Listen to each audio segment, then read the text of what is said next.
क्या आप जानते हैं कि श्रीमद् भागवत महापुराण केवल एक पुस्तक नहीं है, बल्कि स्वयं भगवान का साक्षात स्वरूप है। इस सत्य का प्रमाण हमें काशी के एक ब्राह्मण की कथा से मिलता है। आज हम आपको वही कथा सुनाने जा रहे हैं, जिससे ये समझ में आता है कि भागवत का पाठ कभी व्यर्थ नहीं जाता और प्रभु अपने भक्त को कभी खाली हाथ नहीं लौटाते। काशी में एक ब्राह्मण रहता था, जो बाल्यकाल से ही श्रीमद् भागवत का नित्य पाठ करता था। वो इसलिए भागवत पढ़ता था क्योंकि शास्त्रों में स्वयं भगवान ने कहा है कि ये ग्रंथ केवल शब्द नहीं है, इसमें मैं स्वयं उपस्थित हूं। शास्त्रों में यह भी कहा गया है, श्रीमद् भागवताख्योयन ग्रंथोह वामयि तनो, अर्थात भागवत नाम का ये ग्रंथ कोई साधारण पुस्तक नहीं है। ये भगवान की वाणी से बनी उनकी प्रत्यक्ष देह है। जैसे प्रभु है, वैसे ही ये ग्रंथ भी है। ब्राह्मण का जीवन अत्यंत साधारण था। घर में धन नहीं था, पर परिस्थितियां कैसी भी हों, वो कभी पाठ नहीं छोड़ते थे। गृहस्थ लोग चाहते थे कि वो संसार की ओर भी थोड़ा ध्यान दे, पर ब्राह्मण का मानना था, इस ग्रंथ का पाठ ही मेरा सबसे बड़ा कर्म है।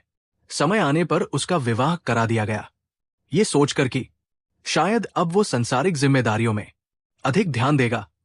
लेकिन विवाह के बाद पत्नी ने देखा कि ब्राह्मण अधिकतर समय भागवत पाठ में लगे रहते हैं। घर की जरूरतें पूरी करने वाला कोई नहीं था।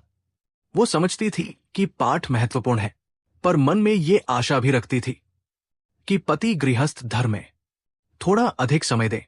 धीरे धीरे बच्चों का जन्म हुआ, पर आय कम होने के कारण घर में लगातार अभाव रहने लगा। पत्नी स्वभाव से धैर्यवान थी, उसने कभी भी शिकायत नहीं की, पर परिस्थितियां कठिन होने पर उसे स्वयं घर घर काम करना पड़ा। कभी रसोई में, कभी सफाई में, कभी सेवा में।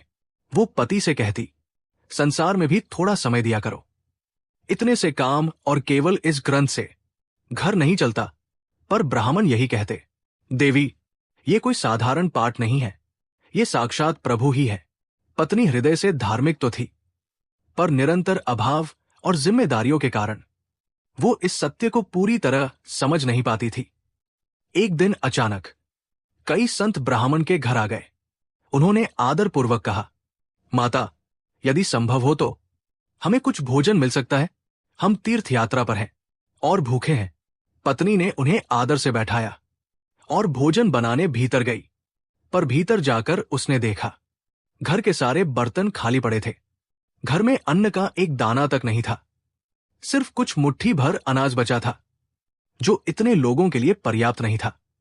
उसने पूरे घर में खोजा, पर घर बिल्कुल खाली था। संत उसकी चिंता समझ गए और बोले, माता, चिंता न करें, हम कहीं और भोजन कर लेंगे। आप अपने मन को कष्ट न दे। ये बात पत्नी के हृदय में तीर की तरह चुभ गई। घर आए संत भूखे लौट गए। उसके भीतर का दबा हुआ बोझ आज बाहर आ गया। उसने पति से कहा, मैंने आज तक सब सहा, अपने और बच्चों की कमी की भी चिंता नहीं की, पर आज संत भूखे लौट गए। आप केवल पाठ करते रहते हैं, इससे घर कैसे चलेगा? आप कहते हैं ये ग्रंथ साक्षात भगवान है, तो आज तक भगवान ने हमें क्या दिया?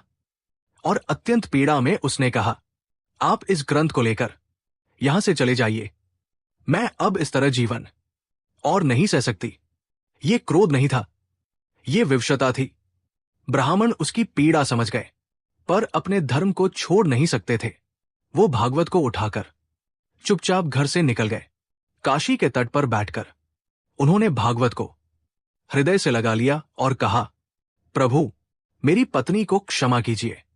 वो संसार के बोझ से दब गई है। मैं तो ये पाठ केवल आपके लिए करता हूं। यदि मेरी भक्ति में कोई कमी हो तो वो बताकर मुझे भी क्षमा कर दीजिए। ये केवल ब्राह्मण की प्रार्थना नहीं थी, ये उसकी एक परीक्षा भी थी। परीक्षा इस बात की कि इतनी कठिन परिस्थिति में अपमान, त्याग और पीड़ा के बीच क्या वह श्रीमद् भागवत को छोड़ देगा? पर ब्राह्मण का विश्वास अडिग था। उसके लिए भागवत कोई साधन नहीं, बल्कि स्वयं प्रभु थे, और जो प्रभु को नहीं छोड़ता उसे प्रभु भी कभी नहीं छोड़ते। उसी समय श्री कृष्ण काशी की एक गली में 8 वर्ष के बालक के रूप में प्रकट हुए। सांवला स्वरूप, पीले वस्त्र, गले में मोतियों की माला, हाथ में कपड़े से ढकी एक टोकरी। वे सीधे ब्राह्मण के घर पहुंचे। ब्राह्मणी ने दरवाजा खोला। सामने एक अत्यंत सुंदर बालक खड़ा था। उसके मन में पहला विचार आया, इतना सुंदर बालक यहां अकेला क्यों खड़ा है? उसने स्नेह से पूछा, लाला, तुम अकेले क्यों घूम रहे हो? तुम्हारी मैया कहाँ है? बालक ने कुछ नहीं कहा, बस अपनी बड़ी बड़ी आंखों से देखा और इशारे से बताया कि वो बोल नहीं सकता। फिर उसने एक चिट्ठी दी, टोकरी रखी और शांत भाव से चला गया। चिट्ठी में लिखा था, माता, आपके पति अनेक वर्षों से हमारे लिए भागवत पाठ कर रहे हैं। उन्होंने कभी अपने लिए कुछ नहीं मांगा। आज आपके घर को आवश्यकता है, इसलिए वर्षों के पाठ की दक्षिणा हम स्वयं देने आए हैं। जब उसने टोकरी खोली तो देखा कि टोकरी अनेक हीरे, मोती, सोना और बहुमूल्य रत्न से भरी थी। ब्राह्मणी ये देखकर हैरान हो गई और उसने अपने बच्चों से कहा कि बच्चों, जल्दी जाओ और अपने पिता को घर ले आओ। तब ब्राह्मण लौटे। पत्नी ने सारी बात बताई। ब्राह्मण रो पड़े और बोले, देवी, वो कोई साधारण बालक नहीं था, वो स्वयं श्री कृष्ण थे। क्योंकि मैंने तो हमेशा से श्री कृष्ण के लिए ही पाठ किया है, किसी व्यक्ति विशेष के लिए नहीं। और ये बात केवल प्रभु जानते हैं। देवी भागवत का पाठ कभी व्यर्थ नहीं जाता। आज प्रभु ने स्वयं सिद्ध कर दिया कि भागवत उनकी ही वाणी देह है।